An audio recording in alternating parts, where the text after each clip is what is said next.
Morning বন্ধুরা, এই সবে সকাল সকাল উঠলাম। উঠে আমি আমার বিছানাপত্র ঝেড়ে নেব।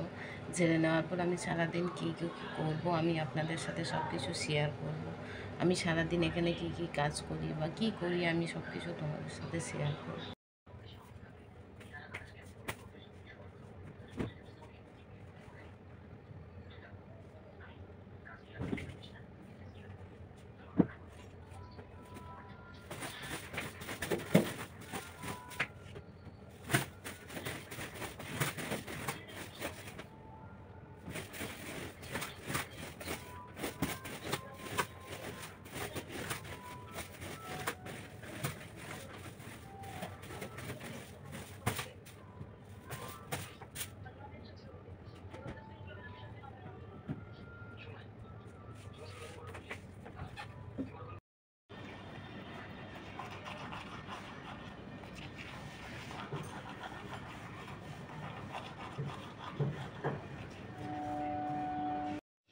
আমাদের সকালে পেশেন্টদের জন্য টিফিন হচ্ছিল, টিফিন রুটি করা হচ্ছিল, রুটি তরকারি। তো আমি যে দিদিটা রান্না করে ওনাকে আমি একটু হেল্প করছিলাম রুটি। তো দিদিটা বলছে আমাকে একটু হেল্প করে দে, ওনার শরীরটা একটু ভালো ছিল না, তাই আমাকে বললো রুটিটা হেল্প করে দিতে। গরমের সময় তো অনেকে টিফিনে রুটি খেতে চাইছে না, অনেকে আবার বলছে যে আমাদেরকে ছাতু মুড়ি দিয়ে দাও, আর নাহলে অনেকে একটু ফেনা ভাত খেতে চাইছে শাক ভাজা দিয়ে, কাঁচা লঙ্কা পেঁয়াজ দিয়ে। ম্যাডাম জি চা খাচ্ছেন আমাদের।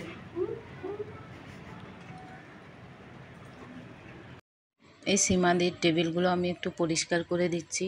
তো কৌটোগুলো, ওনার চিড়ে ভাজার কৌটো, তেলের বোতল, এগুলো আমি সব কিছু একটু ভালো করে পরিষ্কার করে দিচ্ছি। দেওয়ার পরে উনি চুপচাপ বসে আছে, ওনাকে বলছি চান করতে যাবে, তো উনি বলছে একটু বাদে যাব। তো আমাদের নমিতা দি, আমরা ওনাকে ইয়ার্কি করে মোটি দিদা বলি। তো উনি আমাদের চান করে এলো, চান করে এসে তো উনি চিরুনি টিরুনি করে ঠাকুরের নাম করেন। তো আর এর নাইটিগুলো আমি গুছিয়ে রেখে দিচ্ছি। আপনারা তো জানেন আমি বৃদ্ধাশ্রমে কাজ করি, তো আমি এখানকার ইনচার্জ। তো আমি A to Z কাজ করি, কারণ এই মানুষগুলোই হচ্ছে আমার কাছে সবচেয়ে প্রিয়। তো এই মানুষগুলোকে আমরা এদেরকে নিয়ে কত আড্ডা, ইয়ার্কি, ঠাট্টা সব কিছুই করি। মানুষগুলোর পেছনে আমরা সবসময় মানে আলাদা করে ওনাদের দেখভাল বা ওনাদের পরিষ্কার পরিচ্ছন্ন রাখা, এটাই হচ্ছে আমাদের দায়িত্ব, ঠিক আছে? তো আমি সীমা দিদিকে বলছি চলো তুমি চান করে নাও। উনি চান করতে গেছে, আমি ওনার বিছানাপত্রগুলো ভালো করে ঝেড়ে দিচ্ছি। ওনার তোষক উল্টে দিলাম, উল্টে দেওয়ার পরে চাদর পেতে দেবো। চাদরটা পরিষ্কার করে কাছে রাখা ছিল, তো ওইটা একটু পরিষ্কারভাবে ভালো করে পেতে দেবো, ঠিক আছে? তো আমি যে কাজ করি এই কাজটাকে আমি খুব ভালোবাসি, কারণ যে কোনো কাজ করতে গেলে কাজটাকে ভালোবাসতে হয়। কারণ আমারও সেরকমই, কারণ এই কাজটাকে আমি এতটাই ভালোবাসি, খুব ভালোবাসি। আমি কাজটা মন থেকে করি। এই মানুষগুলোকে নিয়ে চলতে আমার সত্যিই খুব ভালো লাগে, কারণ এই মানুষগুলো ওনাদের দুঃখ সুখের কথা আমাদের কাছে বলতে পারেন, এটাই তো আমাদের কাছে সবচেয়ে বড় কথা। সাইডে যে একটা খাট ছিল, ওই খাটের উপর যতগুলো জামা কাপড় ছিল আমি সব আস্তে আস্তে করে একটা করে গুছিয়ে নিচ্ছি। ওই খাটটা আমি খালি করে দিচ্ছি, সব চাদর টাদর যা কিছু ছিল সব এক একটাকে নিয়ে ভাঁজ করে গুছিয়ে রেখে দিচ্ছি।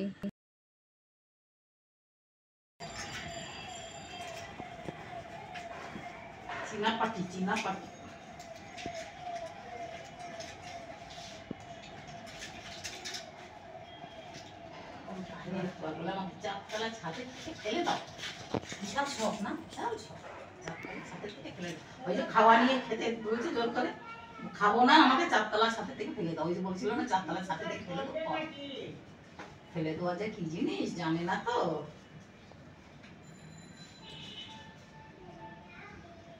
ঘুম করে ফেলে দেবে তখন বুঝতে পারবে, তখন আর বোঝার জায়গা থাকবেও না। চারতলা ছাদ থেকে ফেলা মানে কি হলো রে বাবা। আর ও যদি একবার ডাকতে শুরু করে তো এক নাগাড়ে দেখেই যাবে।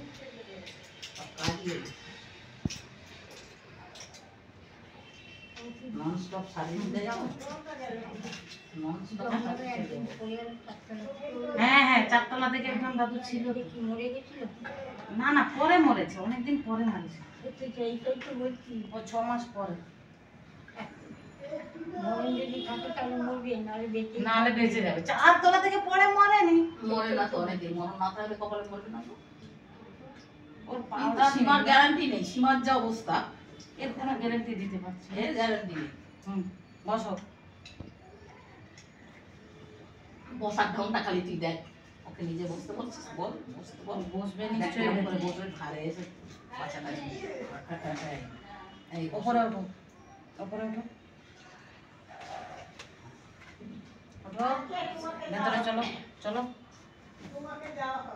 চলো ভেতরে চলো, চলো ভেতরে চলো, ভালো করে চলো, চলো সরো, চলো আরেকটু চলো, আরেকটু চলো, হয়েছে, বন্ধ। উনি হচ্ছেন মনীশবাবু। তো ওনার বেডশোর হয়ে গেছিলো, সেই জন্য ওনার ইয়ার বেড দেওয়া আছে। তো ওনাকে পরিষ্কার করব। তো আমার মাকে বললাম, মা তুমি একটু পেছনে ধরো তো, আমি জল নিয়ে এসে জলের মধ্যে ডেটল দিয়ে দিচ্ছি। ডেটল দিয়ে ওনাকে একটু ভালো করে গা হাত পা স্পঞ্জ করে দিতে হবে। তো ওনাকে আমরা একদিন ছাড়া ছাড়া স্নান করাই, কারণ প্রত্যেকটা দিন স্নান করানো হয় না। তো ওনাকে প্রত্যেকটা দিন গা স্পঞ্জ করা হয়, কারণ ওনার সাইডে বেডশোর আছে, ঠিকঠাক শুকোয়নি। তো ওনাকে ভালো করে গা হাত পা মুছে দিচ্ছি। মুছে দেওয়ার পর ভালো করে গা হাত পা মুছে দেওয়ার পর আমার মাকে বললাম, ওনাকে ঠিকঠাক ধরো, নাহলে পড়ে যাবে। কারণ ওনাকে উনি ঠিকঠাক বসতে পারে না, ওনার ঘাড়ে একটু খুব ব্যথা করে। ওনাকে একবার ম্যাসেজ করছিলাম, তো উনি ঘাড়টা এখনও ঠিকঠাক সোজা করতে পারছে না, উনি আমার হাতটা ঠেলে দিচ্ছে। তো আমি ওনাকে বললাম, ওনাকে তেল মাখিয়ে দিচ্ছি, ভালো করে গায়ে হাতে পায়ে ভালো করে তেল মাখিয়ে দিলাম। দেওয়ার পরে ওনাকে আমি জামা চেঞ্জ করব, ঠিক আছে, জামা পরিয়ে দেবো ওনাকে। তো ওনার ঘাড়ে খুব ব্যথা করছিল, তাই আমার হাতটা ঠেলে দিচ্ছিল। ওনাকে জামা প্যান্ট পরিয়ে দিয়েছি। তো ওনার বিছানাপত্র পরিষ্কার করলাম, একটু ডেটল ছড়িয়ে দিচ্ছি যাতে গন্ধটা না থাকে। তো ওনার ভালো করে ডেটল দিয়ে পরিষ্কার করে দিচ্ছি, একটু ভিজে ন্যাকড়া দিয়ে। সাইডগুলোতেও এগুলোতে পেচ্ছাপ পড়ে যায়, তো তাই এগুলো না পরিষ্কার করলে একটু গন্ধ থেকে যায়। তাই আমার মাকে ভালো করে ধরতে বলেছি যাতে না পড়ে। কারণ তারপরে ওনাকে একটা চাদর পেতে দিলাম, চাদরটা পেতে দেওয়ার পর ওনাকে আমি শুয়ে দেবো ওখানে। তো এই যে এই মানুষগুলোকে তুলে সরাতে, উঠিয়ে দিতে, বসিয়ে দিতে যেমন কষ্ট হয়, কিন্তু কিছু করার নেই, তার যে মানুষটার বেশি কষ্ট হয়। তো ওনাকে ভালো করে শুইয়ে দিলাম, শুইয়ে দিয়ে ডাইপার পরানো আছে। তো ওনাকে বিকেলে আবার ওপরে গিয়ে শান্তি দিদিকে ফিজিওথেরাপি করছিলাম। তো ওনার খুব হাঁটার খুব ইচ্ছে যে উনি হাঁটতে চায়, তাই ওনাকে ফিজিওথেরাপি করলাম আমি। বিকেলে ওনাদের চাটা খাওয়া হয়ে গেছে। তো হয়ে যাওয়ার পরে তো ওনাদেরকে তো চুল টুল বেঁধে দিতে হয়, কারণ ওনারা তো নিজেরা ঠিকঠাক বাঁধতে পারে না। তাই আমি ওনাদের মানে একজনের চুল বেঁধে দিচ্ছিলাম, চুল বেঁধে দিয়ে একটু বেনুনি করছিলাম। তো উনি আমাদের সাথে বেশ আড্ডা করছিল। তো এইসব নিয়েই আমাদের চলে, এই বয়স্ক মানুষদেরকে নিয়ে আমরা যতটা পারি ওনাদেরকে হাসানোর একটু চেষ্টা করি, যাতে আনন্দে থাকে, ঠিক আছে। একজন দিদি এসে হচ্ছে, হাই। বিনা দিদিকে চুলটা বেঁধে দিচ্ছিলাম, ওনার মেয়ে এসছে দেখতে। তো ওনার মাকে দেখে টেকার পরে বলছে, পিঙ্কি একটু চুলটা বেনুনি করে দাও, কারণ ছোট চুল। তো আমি বললাম, দিদি বেনুনিটা হচ্ছে না, তো আমি এমনি ওপরে বেঁধে দিই, যাতে গরমের সময় তো গলায় যাতে না লাগে এতটা।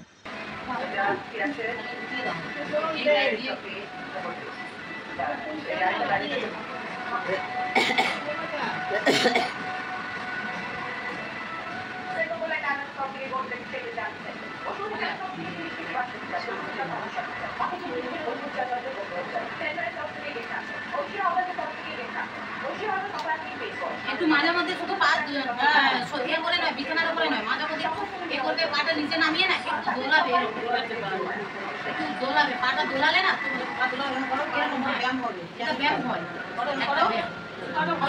আমি ওকে ফিজিওথেরাপি